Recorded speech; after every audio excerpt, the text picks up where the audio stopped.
This morning's message is entitled, How Did We Get Here? How did we get here? That is a question I hear all the time.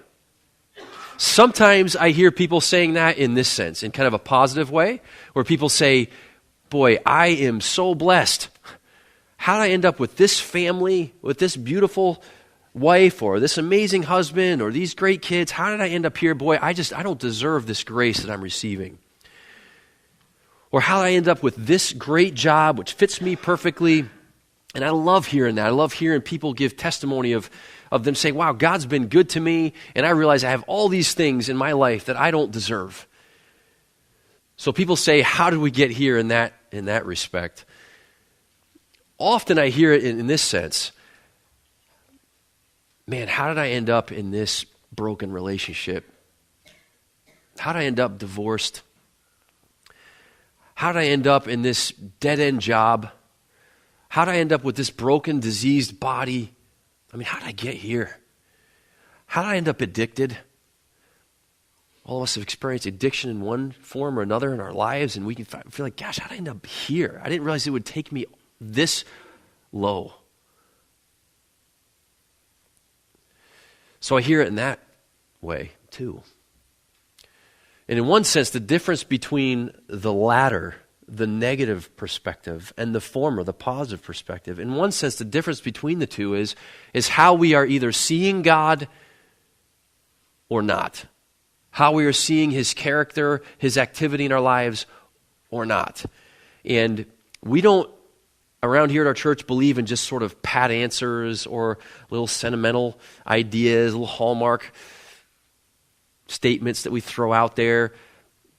We believe life is complex and challenging and hard, and it's not as simple as just flipping a switch, or it's not as simple as just one sermon. I don't believe when I get up here that one message is going to fix you forever. I don't believe that, but I do believe that each message can help you see maybe a little bit more clearly who your God is.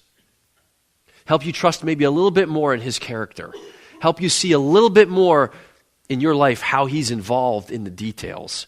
And so as we ask this question, how do we get here? Whether that's in a positive sense only, and we really want to see, wow, God, how did you get me here and all this common grace blessings that I have? Or in the more negative sense where you're struggling with something, and how did I get here in that sort of discouraged feeling? Either way, there's going to be help for you here. You're going to see God working. This is what's most amazing about what we're going to look at today. We're going to see God working in the details of the lives of His people back then, and it's the same God working in the details of our lives today. We're going to look at the story. So we're in Exodus 1, and we're actually going to end up going back to Genesis again. So if you're here last week for the introductory message, we went back to Genesis all the way back to Abram or Abraham, same guy.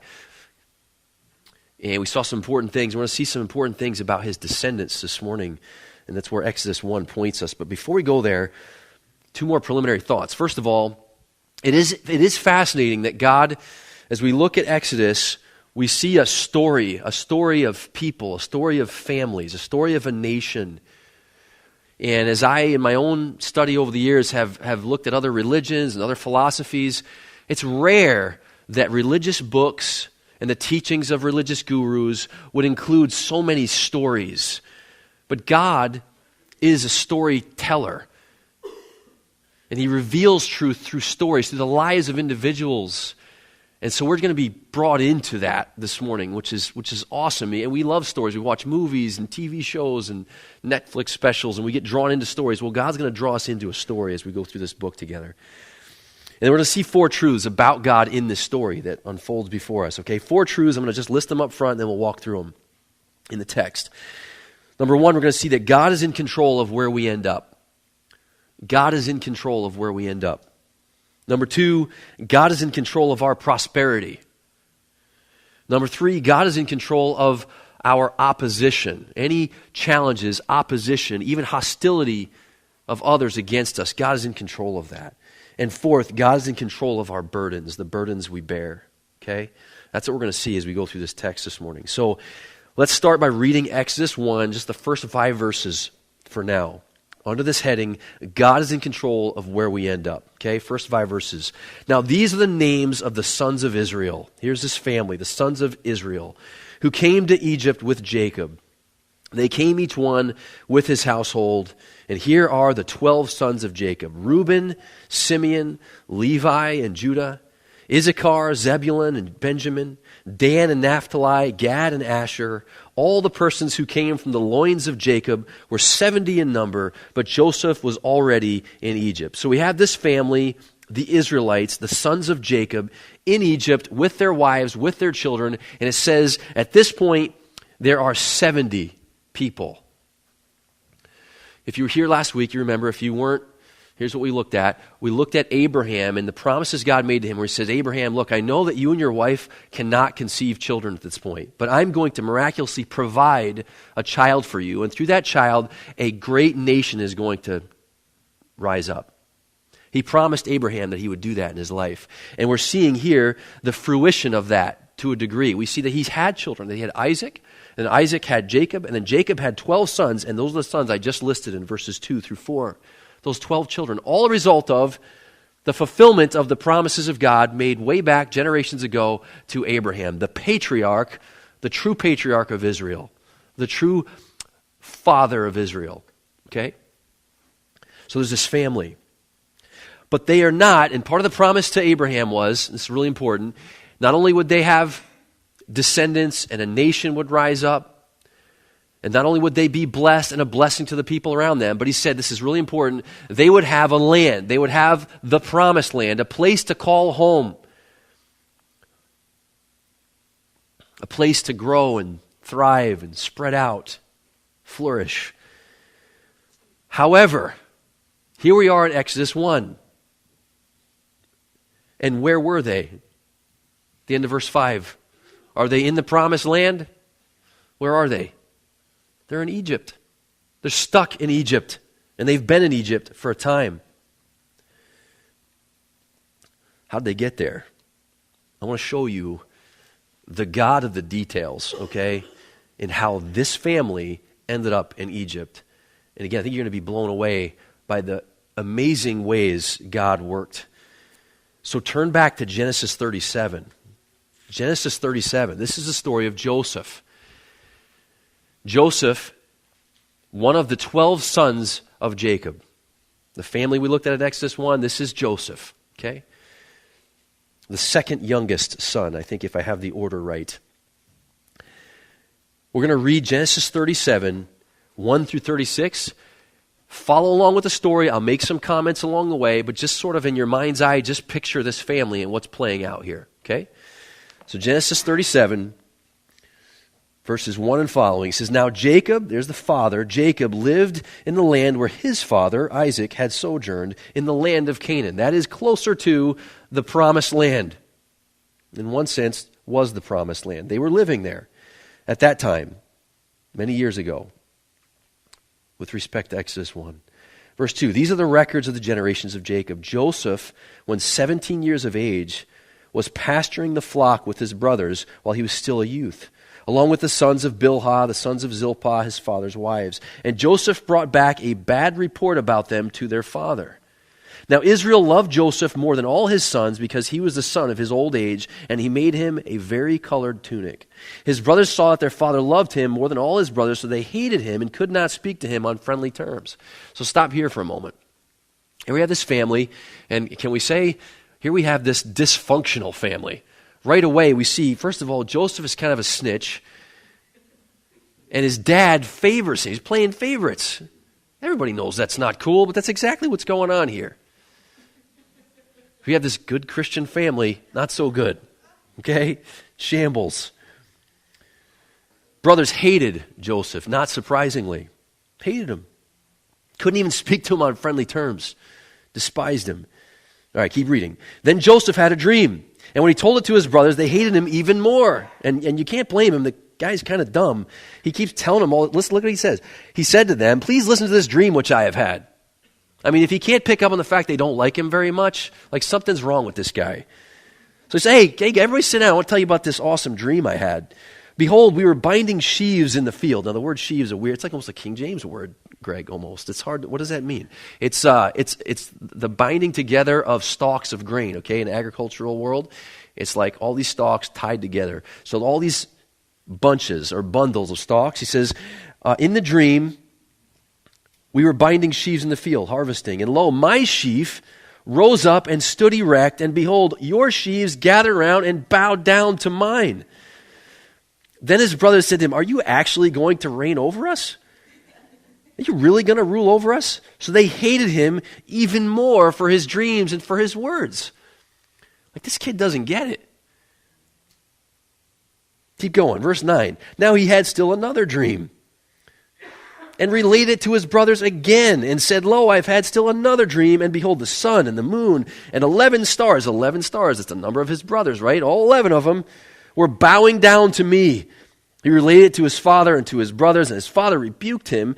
He's going to be like concerned for his son's life at this point. Like, what are you doing? Said to him, what is this dream that you have had? Shall I and your mother and your brothers actually come down to bow ourselves before you? What are you talking about, man? You're out of your mind.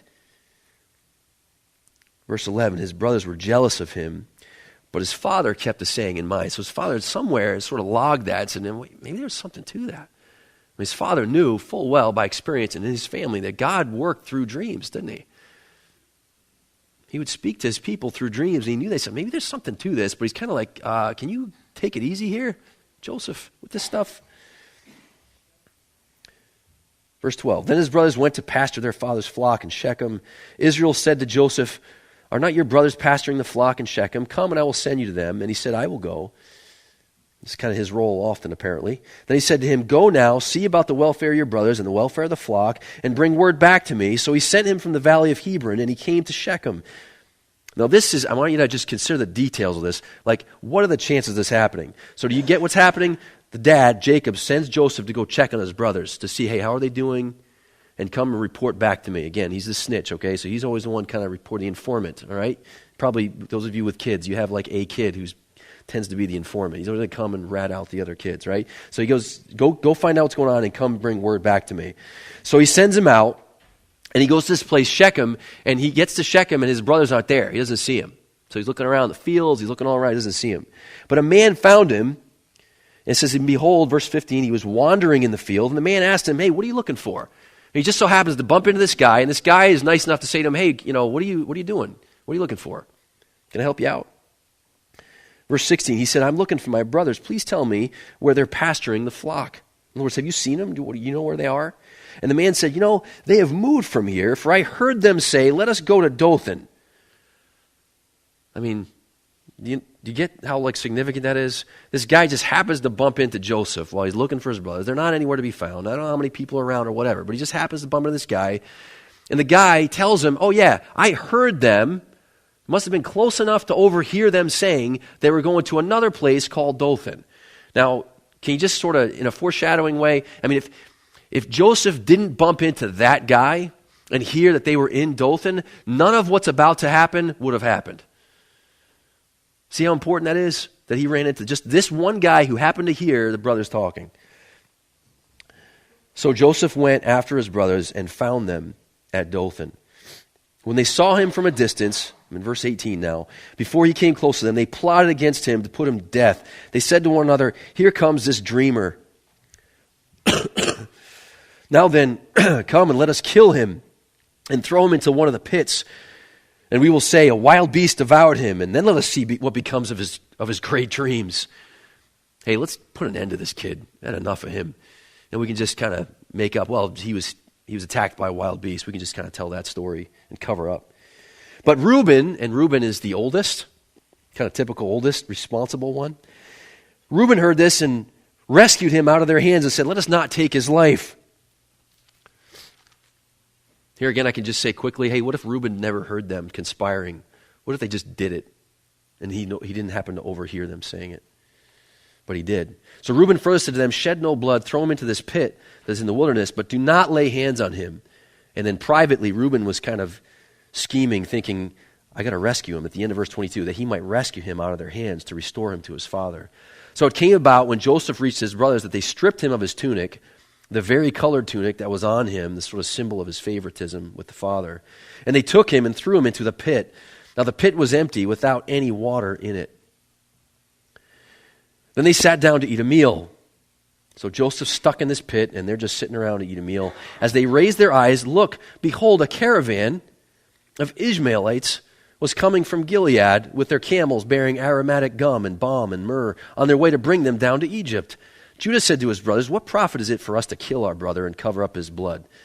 Instead, let us sell him to the Ishmaelites and not lay our hands on him, for after all, he is our brother, our own flesh. And his brothers listened to him. Then some Midianite traders passed by, so they pulled him up, lifted Joseph out of the pit, sold him to the Ishmaelites for 20 shekels of silver. Thus they brought Joseph to Egypt. So you see, they changed their plan. Hey, let's not kill him. Let's just sell him.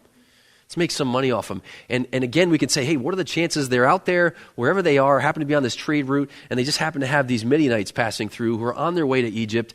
Perfect opportune time. And they say, hey, let's just sell them to these guys. And they're okay with it. So they sold him for 20 shekels of silver, the price of a common slave. And they brought Joseph to Egypt. This is how Joseph ends up in Egypt. Do you appreciate the details here? The way God was working? Any little change in the storyline and it could have gone very different. But it was all according to plan. A few more verses here, we'll finish this chapter out, okay? It says, and now Reuben, the oldest, returned to the pit. Behold, Joseph was not in the pit, so he tore his garments. The first time, he was able to thwart the plan of his brothers when they wanted to kill him. He heard it, and he stopped them from killing him. This time, he didn't hear, he couldn't intervene, and it's too late. He's already been sold. So he returned to his brothers and said, the boy is not there. As for me, where am I to go? What am I going to do now? I can't go home. Basically, Dad's going to kill me. So they took Joseph's tunic, slaughtered a male goat, dipped the tunic in the blood, and they sent the vari-colored tunic and brought it to their father and said, we found this. Please examine it to see whether it's your son's or not. Then he examined it and said, it is my son's tunic. A wild beast must have devoured him. Joseph has surely been torn to pieces. So Jacob, the father, concludes, he must have been killed. So Jacob tore his clothes, put sackcloth on his loins, mourned for his son many days. Then all his sons and all his daughters arose to comfort him, but he refused to be comforted. And he said, surely I will go down to Sheol in mourning for my son. So his father wept for him. I mean, do you appreciate the pain here? He's saying, look, I'm going to die. This pain's going to kill me. I mean, the loss of his son, he couldn't be comforted. And his other sons, the brothers of Joseph, know all along that they did this. Can you imagine the turmoil there? Again, this is not some upright, together family. Like, this is a complete disaster. And these brothers are sort of living with this guilt and trying to go on like, it was an accident, but they know that it was their fault. It says, meanwhile, the Midianites sold him in Egypt to Potiphar, Pharaoh's officer, the captain of the bodyguard. So fast forward with me. At that time, Joseph was 17 years old. Fast forward an additional 17 years. 17 years later, here's what's happened in the interim. First of all, Joseph's father, Jacob, is grieved the loss of his son. His brothers have gone on with life, apparently, getting away with their crime against their brother, or at least they thought so. Joseph, meanwhile, we can't look at all the text, but I can encourage you, if you want to go back and read it, just read chapter 37 on. If you watch his life, guess what his life's like? It's like a roller coaster. I mean, at times he prospers, he's promoted. In Potiphar's house, he's just a worker in the beginning, but then Potiphar has favor for him, so he elevates Joseph there, gives him a position of responsibility, but then Potiphar's wife tries to seduce Joseph, and he resists her, and then he gets in trouble for that. And this guy's life for 17 years is just a roller coaster. Probably at times thinking, wow, maybe that dream is going to come true. And other times thinking, this is ridiculous. This is a joke. God's playing games with me. I'm stuck. I'm lost. I mean, night after night after night, this guy goes to bed. He's away from everything he knew, away from his family. He's been betrayed. He's been sinned against in an egregious way. And all evidence is that this is just a complete sham in terms of what he had hoped for and expected. So just put yourself in his shoes, and it's just a roller coaster. Well, then he's elevated again later, and the way it plays out over and over, it says God was with him. If you read the text several times, it says God was with him. Probably at times he felt it, probably at times he didn't, but God was with him nevertheless. And he ends up second in command in all of Egypt beneath Pharaoh. He ends up being promoted in the end, having interpreted some dreams and some other things happen, and Pharaoh promotes him to second in command over the whole empire of Egypt. And then, and we're turn to Genesis 45. In an amazing twist, turn of events, there's a famine back in Canaan where his brothers were still living all those years. Severe famine, threatening to kill everybody. But Joseph in Egypt had made plans. God had given him revelation. He had made plans for that famine. He had stockpiled plenty of food to sustain the people for those years of famine. And his brothers end up journeying to Egypt to beg for provisions because their lives are at stake. And in God's providence, guess where they end up? Right before the throne of Joseph. Almost 20 years has gone by. They haven't seen him in all these years. And in an unsuspecting way, they end up before their brother, before his throne, under his authority, really. So Genesis 45, a few things we'll look at here. It says then, and here the scene, I'm just going to give you the context. So the scene is they're before his brother. They don't realize who he is. He realizes who they are. And then we pick it up in verse 1. Then Joseph could not control himself before all those who stood by him, and he cried, "Have everyone go out from me." So there was no man with him when Joseph made himself known to his brothers. He wept so loudly that the Egyptians heard it, and the household of Pharaoh heard of it. Then Joseph said to his brothers, "I am Joseph. Is my father still alive?" But his brothers could not answer him, for they were dismayed at his presence. I mean, they were literally speechless. Then Joseph said to his brothers, "Please come closer to me." And they came closer, and he said, "I am your brother Joseph, whom you sold into Egypt.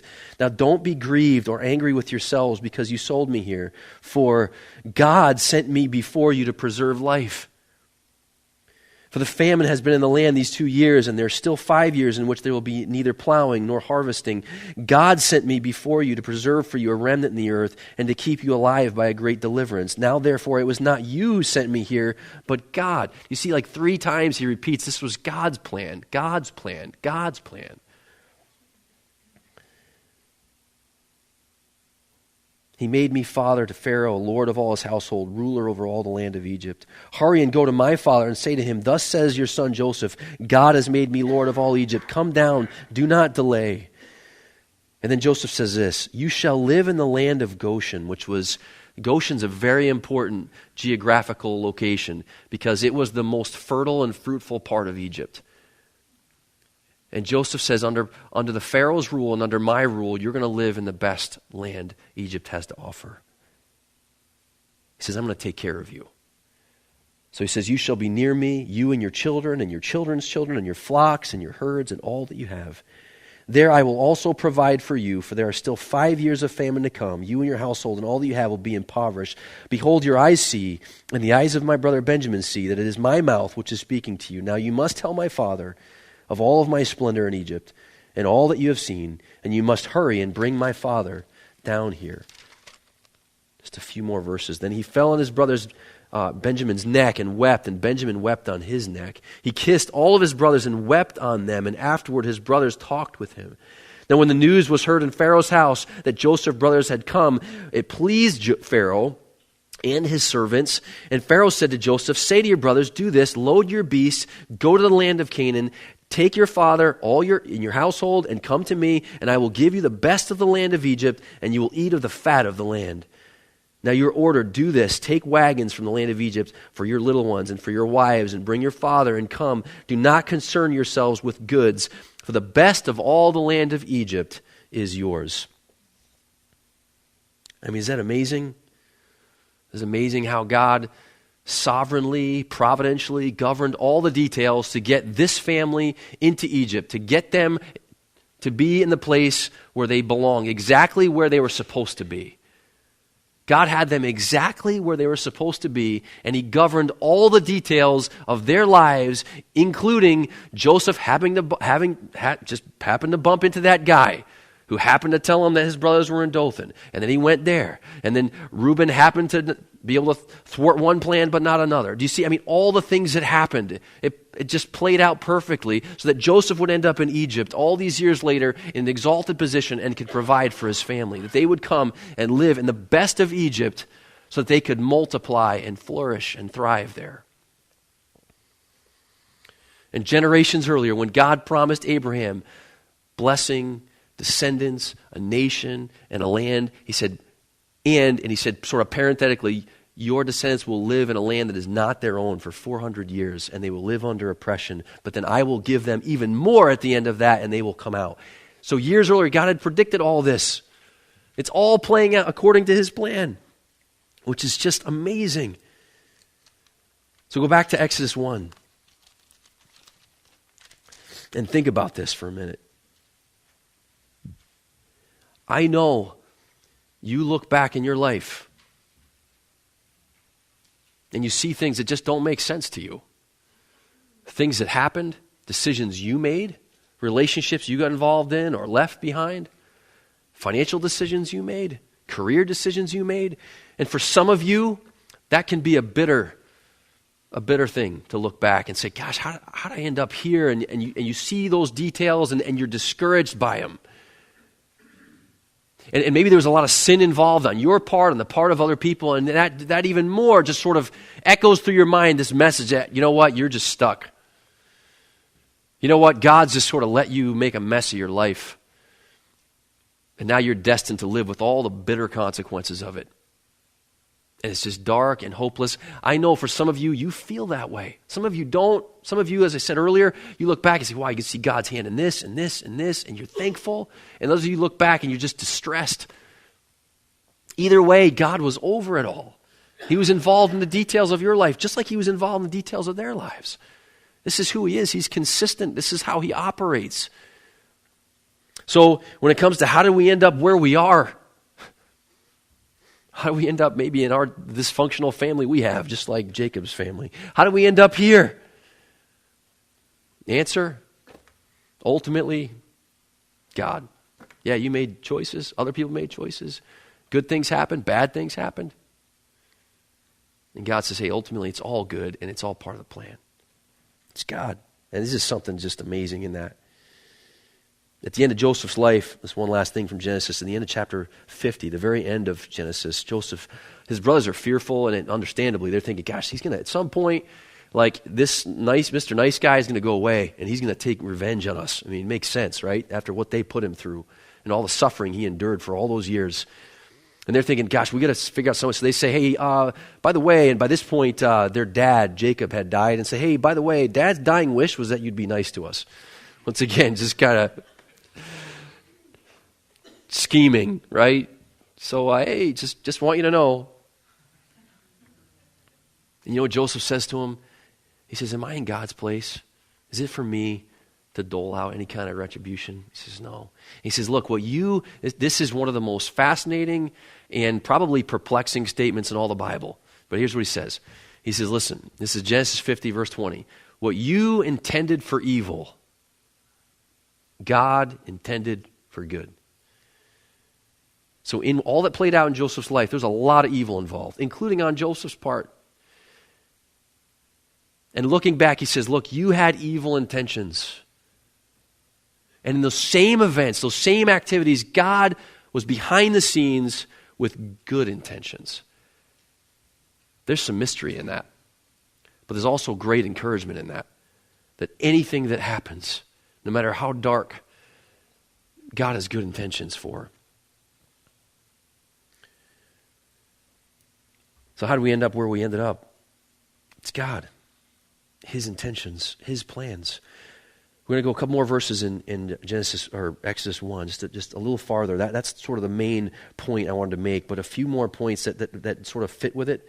Secondly, God's in control of your prosperity. So they're in Goshen, and they are prospering. And so verse 6 and 7 says, Joseph died and all his brothers and all that generation, but the sons of Israel were fruitful and increased greatly and multiplied and became exceedingly mighty so that the land was filled with them. And they lived in the best land in Egypt, and they're prospering, they're flourishing, and it's great. And here's what I don't think we're going out on a limb here too much to assume this, even though I'm reading between the lines some. Probably, because of human nature being what it is, probably along the way, as they're prospering, they're kind of like forgetting God. They're just kind of enjoying the good stuff, enjoying the good life, enjoying the best of the land, enjoying the relative freedom they had, probably not reflecting on the kindness of God and probably not depending upon God, probably not understanding and appreciating the finite and limited nature, fragile nature of all they were enjoying.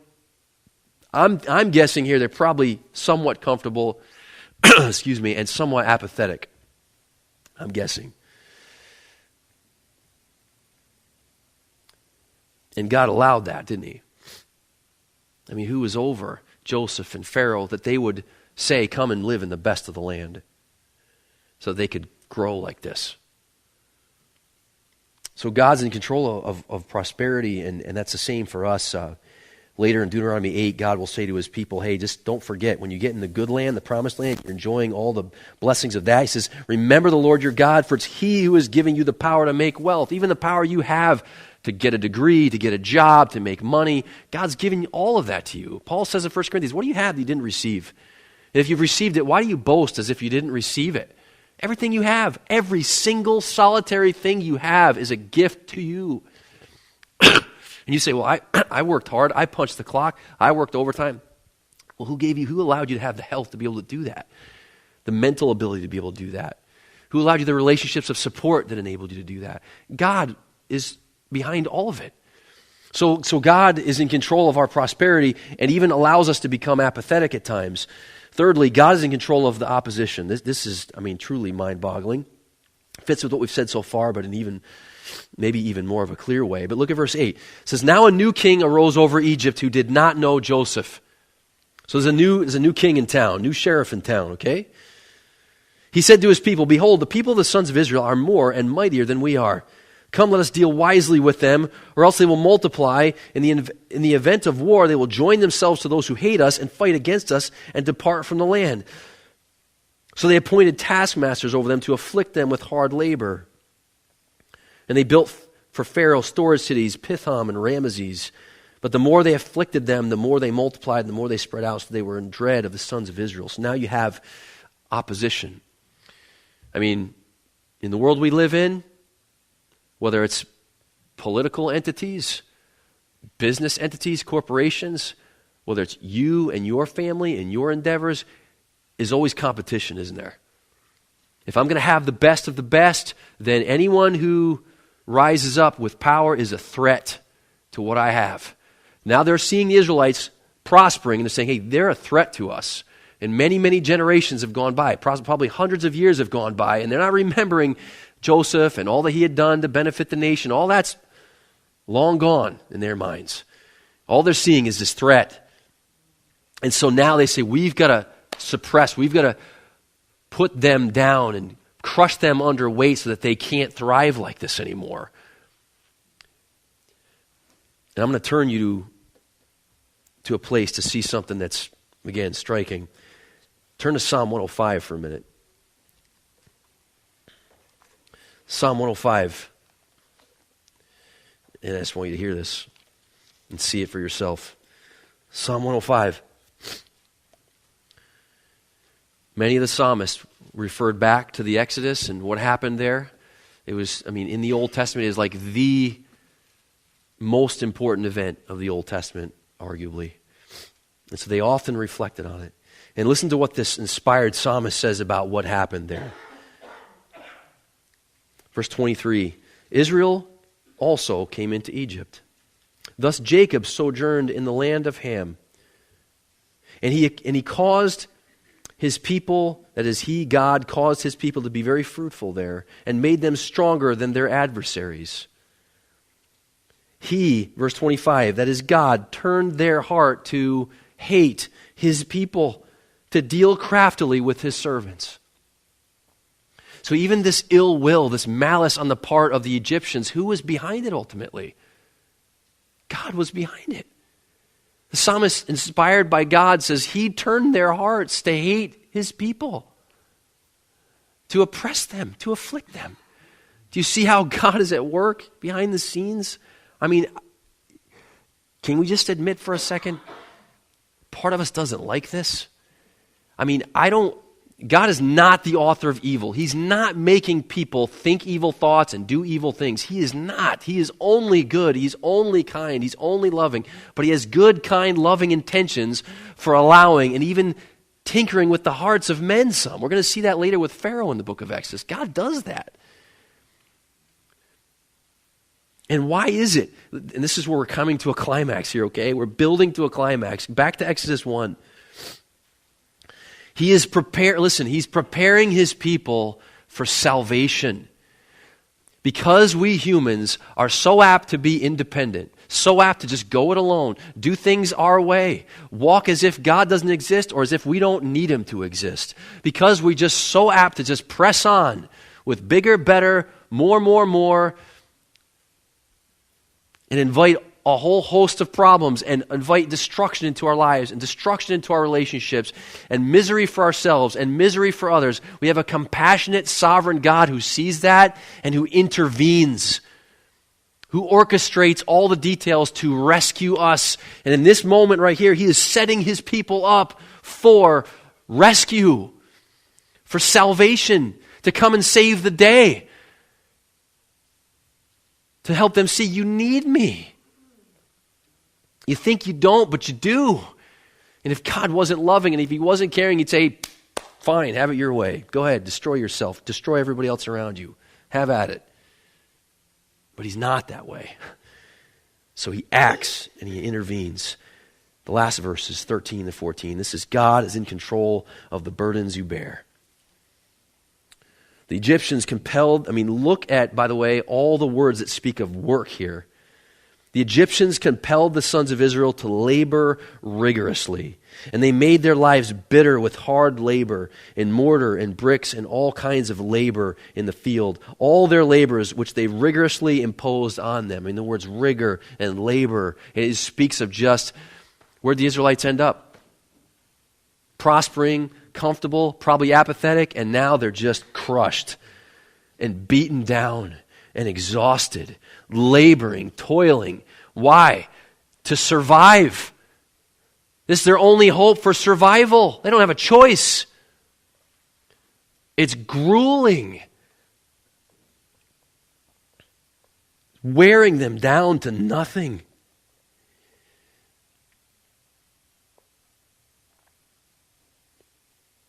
So question, as you think about your life, where are you laboring the most? Where do you feel the most weighed down, the most burdened? Where do you feel like you're fighting for survival the most?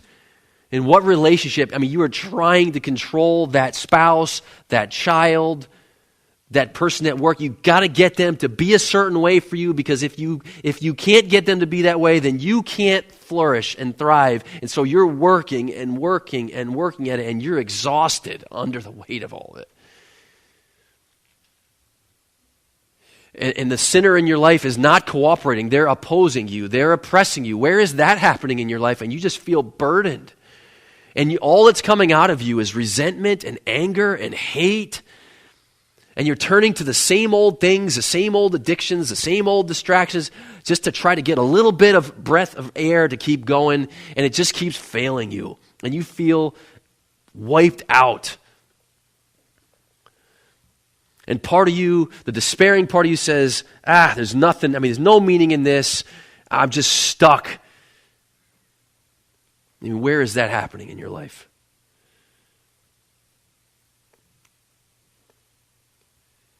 What God is communicating to us this morning is that he is behind the scenes.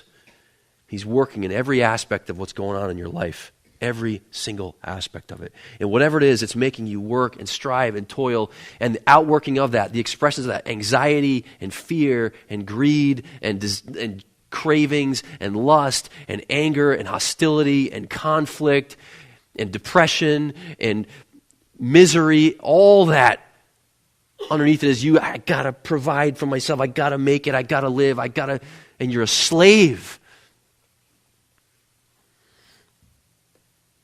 And God says, I'm coming for you. I mean, you almost feel it here, because if you know what's coming in this book, you just almost sense it. He's coming for him. He's coming to set him free. He's coming to set him free. God's heart is a heart of a liberator, seeing people in their misery and affliction, who says, I want to come and set you free. There's that Old Testament passage, I think it's Isaiah, and Jesus quotes it when he comes on the scene. He starts to do ministry, and he says, God sent me to proclaim liberty to the slaves, to give sight to the blind, set the captives free. It's the heart of God.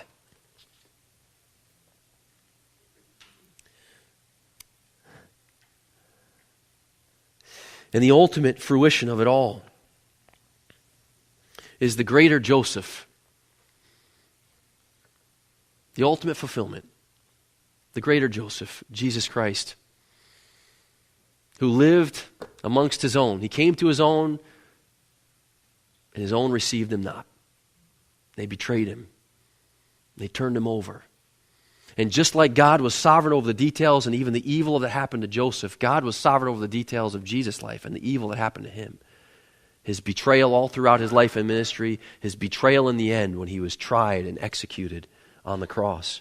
And just like God's intention with Joseph was to preserve many people alive, to through the evil of humans, to actually grant life, to grant provisions. In that case, thousands of years ago, many thousands of years ago, to give them food to eat and to live. Well, now through the cross and through the gospel, God says, I'm giving you food to eat and to live. Jesus is your life now. He's your living bread. He's your living water. You eat this bread, you drink this water, you'll never hunger, you'll never thirst. You have in him everything you need. That's freedom. And you don't work for it, and you don't toil for it. It's not about paying God anything. It's about just receiving. It's about being in the prison cell, and he shows up and says, hey, it's time to come home. Come on out. You're free. And it's all him. That's the greater exodus. That's the greater liberation. And as we go through this book, we're going to see all these symbols and all this imagery and all this foreshadowing of the work of Christ for you. And at the root of it is this. You've lived your entire life as if you have to sustain yourself. Yes, you've done bad things, morally speaking, but underneath why you've done bad things is because you have been trying to preserve and to benefit yourself and to improve your life and to find spiritual life for yourself. Craving, chasing. That's what you've done. You've invited for yourself bondage and chains and enslavement. And God says the gospel, the good news is while you're stuck and dead in trespasses and sins, I've come through Jesus to make you alive. So that Christ's cross you're identified with, he says, your sins are covered there. You are granted full pardon, full forgiveness, and given new life and identification with Jesus himself. You're set free. And you now have in him absolutely everything you need for the sustenance of your soul forever, here and for all eternity.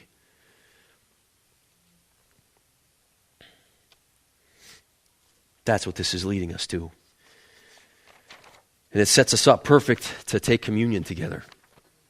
So if I can have Greg and my volunteers come forward, we're going to partake of communion. Patrick, if you'll play for us. Let me pray, give God thanks, and then we'll pass out the bread and the cups to just represent the body and the blood of Christ. Father, thank you for this word in Exodus 1 and what we've looked at back in Genesis, and we see your handiwork, we see your storyline, and we marvel over it. And to think that God, all these years later, that we're part of it, it gives our lives meaning, substance, and a foundation. And it also conveys to us, God, your heart for us, your love for us, to see us in our misery, in our independence, in our apathy, in our rebellion against you, and our failure to see your kindness and generosity, and our going it alone. And you saw us in that state and you loved us. And you sent Christ, the liberator, to come, to live in our place, to die in our place, so that we could know forgiveness and reconciliation, to be restored to you and given new life in you. The greatest message ever proclaimed in this world and ever heard. Thank you that we get to hear it and receive it and to receive new life from you and freedom from you. Thank you that we can taste it in this moment. And God, we want more of that. And most importantly, we look forward to heaven when we go home to be with you and we're finally free from this fallen world and our fallen minds and our fallen bodies. So thank you for what you've done.